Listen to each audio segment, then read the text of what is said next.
আমরা কিতাবে পড়ছি বা জান, ওই যে একটু আগে বললাম আল্লাহ পাক যাদেরকে একবারে কাছে বসাবেন তা করে কি বলে মনে আছে নি? নবীজি বলছে আনা মিনাল মুকাররাবিন। নবীজি বলছে ও উম্মত, আল্লাহর ঘনিষ্ঠ জনদের মধ্যে সর্বপ্রথম সবচেয়ে ঘনিষ্ঠ হব আমি মুহাম্মদ।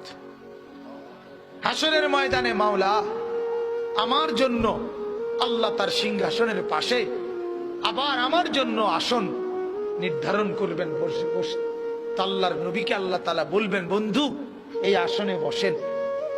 কিতাবে আছে বাজান, নবীজি সাল্লাল্লাহু আলাইহি ওয়াসাল্লাম, একটু মনোযোগ দিয়ে শুনেন এই কথাটা। আল্লাহর নবী নিজে আয়েশা নবীর জন্য যে আসন সিংহাসন হাসরের মাঠে, নবীজি আয়েশা এটার সামনে এরকম হাত রাখবেন, হাত, কিন্তু বসবেন না।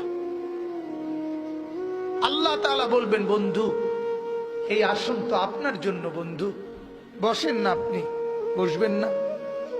তো আল্লাহর নবী বলবেন, রব্বুল আলামিন আমার জন্য বলাতে তো হাত রাখছি, আমার এটা তো আমি গ্রহণ করছি, আপনি দিয়েছেন বলে, কিন্তু আমি বসবো না মাওলা। আল্লাহ বলবেন, কেন বসবেন না? আল্লাহর নবী বলেন, রব্বুল আলামিন আমি যদি বসে যাই হাসরের এই বিরাট ময়দানে আমার উম্মতের জন্য দৌড়াবে কে? আমার কোথায় কোন উম্মত গুনার কারণে নাফরমানির কারণে আটকে যায় কিনা? আমি যদি না ছুটি, আমি যদি না দৌড়াই, আমি বসে গেলে আমার উম্মতের জন্য দৌড়বে কে?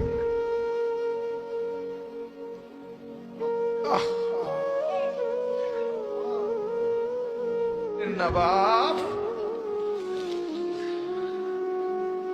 চিনা দরকার ছিল যাকে, চিনলেন না তাকে। হায় যুবক, বন্ধুকে চিনলা না, দুশ্মনকেই বন্ধু বানাইলা, দুশ্মনকেই বন্ধু বানাইলা।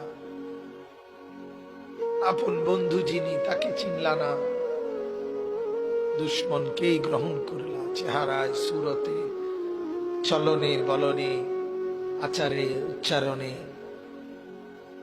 বেঈমান যেভাবে সাজায় দেয়, তুমি তাকেই গ্রহণ করলা যে তোমার বন্ধু।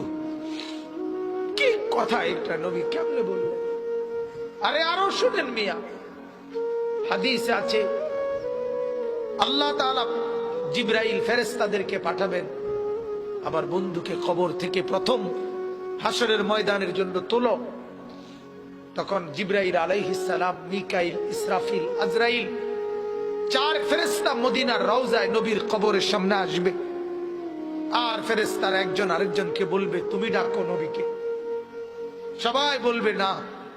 শেষ পর্যন্ত বলবে, জিবরাইল তোমার সাথে নবীর মহব্বত বেশি, তুমি বেশি আসছিলা গেছিলা দুনিয়াতে, তুমি ডাক দাও, আমরা সাহসে কুলায় না।